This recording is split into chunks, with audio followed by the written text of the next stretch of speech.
உட்கார்ந்து இருக்காரு புத்தன். வரான் ஒருத்தன், யாரா இங்க புத்தன்னு கேட்டான். இப்படி கேட்க கூடாது தானே, யாரா புத்தன்னா?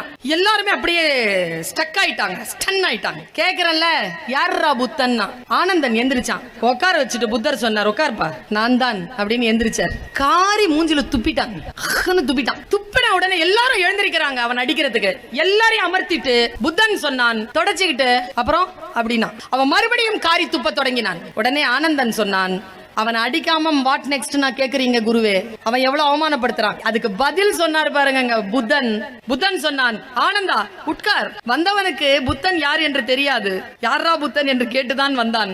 அவனுக்கு என் மீது கோபம் இல்லை, நான் ஏதோ சொல்லி இருக்கிறேன், செய்திருக்கிறேன். அந்த சொல்லின் மீதும் செயலின் மீதும் தான் அவனுக்கு கோபமே தவிர அவனுக்கு என் மீது கோபம் இல்லை. இப்ப புரியுதா? டீச்சர்ஸ், மனைவிமார்கள், கணவன்மார்கள் யாரேனும் ஒருத்தர் துன்புறுத்தி கொண்டால் நீ நான் அவருக்கு ஆகவே ஆக மாட்டேன். அப்படி இல்லை, நீ ஏதோ ஒரு சில்மிஷம் பண்ணிருக்கிற, அது ஆகல. நீ ஏதோ ஒரு வேலை செஞ்சிருக்க, அது ஆகல.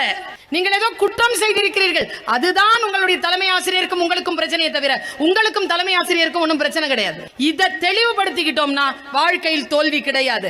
போனவன் அழுது திரும்பி அடுத்த நாள் வந்தான், வந்து மன்னிப்பு கேட்டான். உங்கள் கருத்தின் மீது தானே எனக்கு கோபம், நான் அந்த கருத்தை தானே எதிர்த்திருக்க வேண்டும், நான் உங்களை துன்புறுத்தி விட்டேனே அழுறான். நான் என்ன செய்ய வேண்டும் தோழனேன்னு கேட்டார் புத்தர். என்னை மன்னித்து விடு புத்தா, என்னை மன்னித்து விடுனா. இப்ப புத்தன் என்ன செய்யணும் சார்? புத்தன் என்ன செய்யணும்? மன்னிக்கணும் தானே. புத்தன் சொன்னான், முடியாது. ஏன் என்று கேட்டான் முன்னால் இருந்தவன். புத்தன் சொன்னான், நீ துப்பியது நேற்று, அந்த எச்சிலை இதுவரைக்கும் நான் வைத்துக் கொண்டிருக்க நான் என்ன முட்டாளா? இன்று நான் புதிதாக பிறந்திருக்கிறேன். நான் ஓடிக்கொண்டிருக்கும் கங்கை யாரு? நீ துப்பிய எச்சில் கடலோடு கலந்து விட்டது.